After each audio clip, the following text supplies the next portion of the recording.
কংগ্ৰেছ চৰকাৰৰ দিনত যিমানখিনি আহোমৰ কাম হ'ব লাগিছিল তুলনামূলকভাৱে সেই কামখিনি কিন্তু আমি হৈ উঠা দেখিবলৈ নাপালোঁ। সেইকাৰণে নাপালোঁ, আমাৰ দুখ লাগে। কংগ্ৰেছ চৰকাৰৰ দিনত এটা প্ৰজেক্ট হৈছিল, সেইটো হৈছিল কি চাউলুং চুকাফা ক্ষেত্ৰ। কিন্তু আজিও আপোনালোকে যদি গৈ চাই তাত দেখে চাউলুং চুকাফাখন আজিও আধৰুৱা হৈ আছে। 15 বছৰ কাৰ্যকালত কিন্তু চাউলুং চুকাফা ক্ষেত্ৰখন হৈ নুঠিল। লাচিত বৰফুকনৰ এটা প্ৰতিমূৰ্তি ব্ৰহ্মপুত্ৰৰ বুকুত প্ৰতিষ্ঠা কৰিলে, কিন্তু সেই ব্ৰহ্মপুত্ৰৰ বুকুত প্ৰতিষ্ঠা কৰিবলৈ যাওঁতে সেই লাচিত বৰফুকনৰ প্ৰতিমূৰ্তিটো কিন্তু পৰ্যটনৰ আকৰ্ষণ কেন্দ্ৰবিন্দু হৈ নুঠিল। আজি কিন্তু আলাবৈ ৰণ হওক, শৰাইঘাটৰ স্মাৰক হওক, লাচিত বৰফুকনৰ হোলোঙাৰ পৰা থকা তেওঁৰ যিটো ক্ষেত্ৰখন হওক, এই কিছুমান কাম হৈছে কিছু কিছু জেগাত। আজি মলুংবিলাকে আমাৰ একেবাৰে নিচলা পিছপৰা অৱহেলিত এখিনি ব্যক্তি আছিল, সেইখিনি আছিল আমাৰ মলুংসকল, যিসকলে আমাৰ পৰম্পৰাটো ধৰি ৰাখিছে।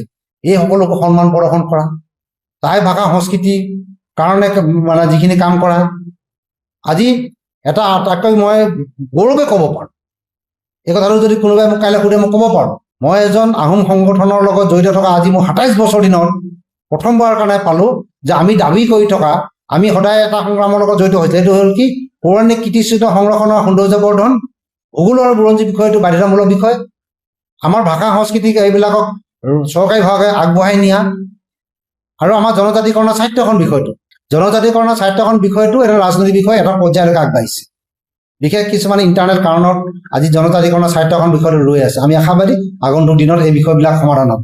কিন্তু আমি সদায় মৰমে মুকলি কৰোঁ যেতিয়া নেকি আমি যাওঁ উজনিৰ পৰা নামনিলে, আমাৰ যিবিলাক দৌল দেৱালয় আছে, যিবিলাক আমাৰ মৈদাম আছে, পুখুৰী আছে, এইবিলাক কিন্তু বৰ বেদখল হৈ আছে।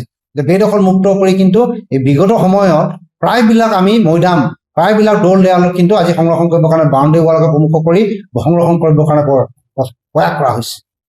প্ৰতিটো স্থানত আজি চাওচাং লেনবোৰ নিৰ্মাণ হৈ আছে। কিন্তু এই কথাবিলাক এটা সময়ত কোনো গুৰুত্ব নাছিল, কিন্তু আজি তেখেত গুৰুত্ব আহিছে।